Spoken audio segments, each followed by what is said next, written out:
Alright, here's me in the forge for those that are curious. I'm actually working on the Gladius this morning, so I'm hand hammering in the bevels. Here's a little quick look at it. Coming out the fire, a little bit of heat.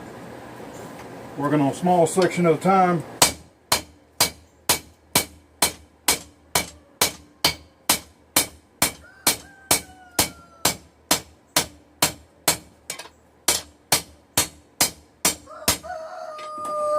As soon as I lose the heat, back in the fire.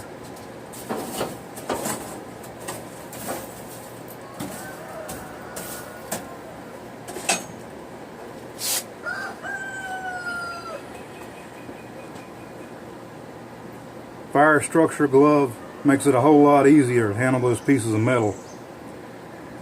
Make sure I wear proper safety protection and everything and all. Running the coal forge, enjoying the day. Nothing better than getting in the forge on a nice rainy morning here in Lafayette, Alabama.